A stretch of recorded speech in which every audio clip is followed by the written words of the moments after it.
little obsessed.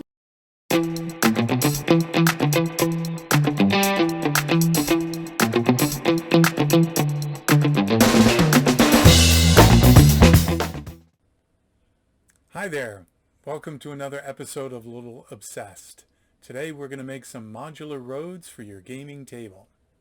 As a base for the modular roads, I like to use vinyl tiles. You can get a box for 20 of them on Amazon for about $13 US as of the date of this video. The tile pattern doesn't really matter as it's going to be the bottom part. Next, you need to plan the road sections based on what miniature scale you're using. In my case, I wanted the roads for 28mm miniatures, which is about 1/56 scale. This means 1 inch is equivalent to 56 inches in the real world, or 1 centimeter equals 56 centimeters in metric terms. A 3-inch wide road then is equivalent to about 14 feet, and that should be fine to model a road in pre-modern time periods, which is what I'm aiming for. 3 inches is also convenient because I can make 4 straight sections out of a single 12-inch tile.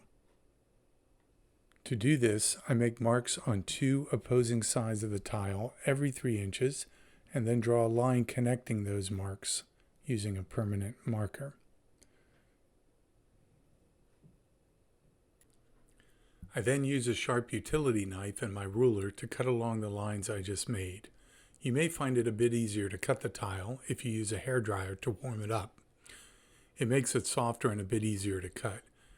That's not necessary though, and a sharp blade is perfectly good on its own. Another benefit of using 12-inch square tiles is that the road segments will fit very nicely on a wargaming table.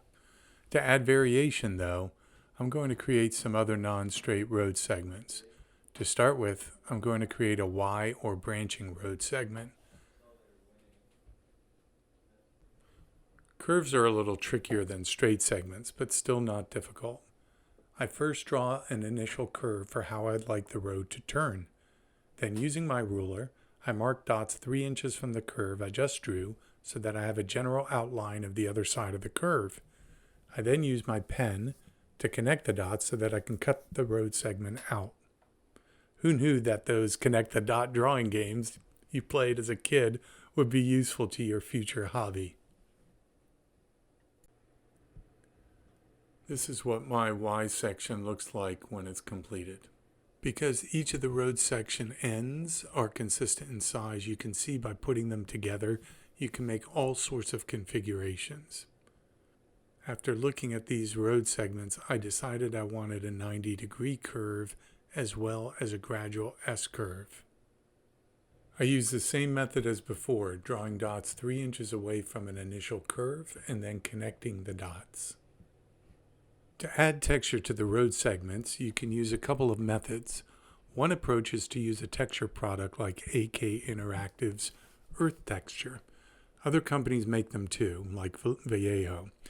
They run approximately €9 or about $13 in the USA for a 250 milliliter container, which will probably texture about 6 or so road segments, depending on how sparing you are with it. For this video, I thought I would compare the AK Interactive product with their cheaper approach, which is to use spackling compound like you would find at your local hardware store. Making your own texture is pretty straightforward. Put some of the spackling compound into a container and mix in some sand until you're happy with the texture consistency. However, make sure you use a fine sand.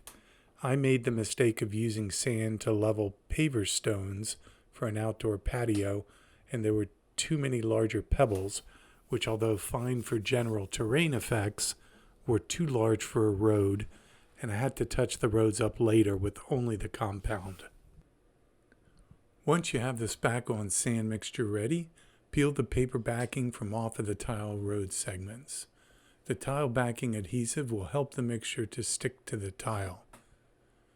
Then, using a spackling blade or spatula, put a coat on the back of each road segment. It doesn't have to be perfectly level. After all, what dirt roads are? It was after I had finished coating the road segments with my spackling compound mixture and began using the AK Interactive product that I realized that using the paving sand was a mistake. Even though I went over the roads again with just some spackling compound, the texture was far more coarse. You can see that here as I compare the two versions. The AK one is the lighter of the two. But no matter, the other roads will just have to be rough country roads. With the texturing done, it's time to start painting the roads. For terrain, I use inexpensive craft paints that you can get at most craft stores. It's much cheaper than using paints designed for miniature painting. Cover each road segment thoroughly with a dark brown. Once all the roads have an initial coat, it's time to use a technique called dry brushing. Using a slightly lighter brown paint, I get paint on the brush, and then I wipe most of it off on a paper towel. Then I run the ends of the brush lightly across the top surfaces of the road. The little bit of paint that's left on the brush is enough to catch the surface and bring out the texture.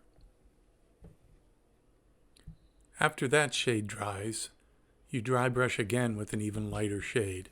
Follow the same process as before, dipping the brush into the paint, wiping most of it off, and then running the tops of the bristles across the textured areas on the road. If you want to, you can even do a lighter shade again for a fourth color. With the dry brushing done, your road should begin to look more realistic. It's time now to begin painting the bases for some grass and undergrowth. This will help the roads blend in better with your gaming table and also make the roads look less manicured and more realistic still. Using an olive green paint, I paint in areas on the side of the road to look like grass. I also apply some in the center of the road, since roads often were created simply by frequent traffic traveling back and forth over a well-used path, and that center area would simulate like a wagon going across and leaving the center part untouched. Although the roads are thin, be sure to paint the edges of them as well in the green so that they blend in better with the tabletop. Your roads should look something like these when you're done. I then use weathering pigments as a final step before flocking the roads. This is optional, but I like to use them as they really make the terrain realistic. Using an old brush, I apply various shades to the road, mostly where I imagine road traffic would go. Now it's time to add static grass. First, apply a slightly watered down PVA glue to the areas of the road that you painted green. Then sprinkle static grass over the glue areas. I don't have one, but if you have a static grass applicator, your results will be even better. I use different tones of grass to make the ground cover appear more realistic, as grass is never uniform in color. Your result should look something like this. We've come to the final step. We're going to add some grass tufts in various spots for visual interest and to make the ground look more varied. For this step, I prefer to use superglue because I'm applying tufts individually and the superglue adheres faster than PVA. Both PVA and superglue will work, so use what you prefer. I'm using a combination of various colors of green tufts, but quite a few of light yellow and wild-looking grass as well, to simulate the tall weeds that would typically grow near high-trafficked areas. Applying drops of superglue to random grassy areas, I use tweezers to place the tufts on the glue.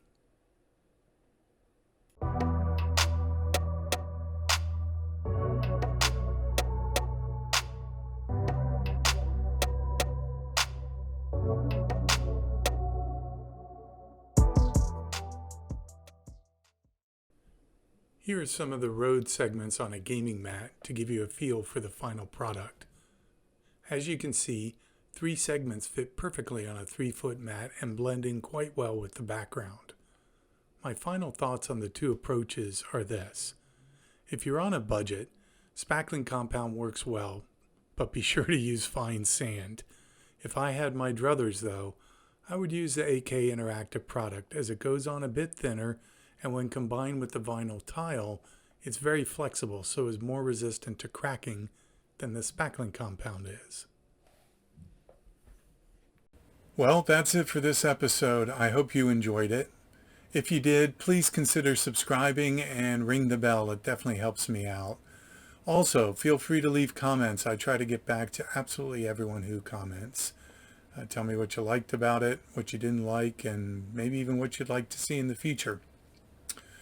I'll be back again in 2 weeks, and until then, I hope all your rolls are critical hits.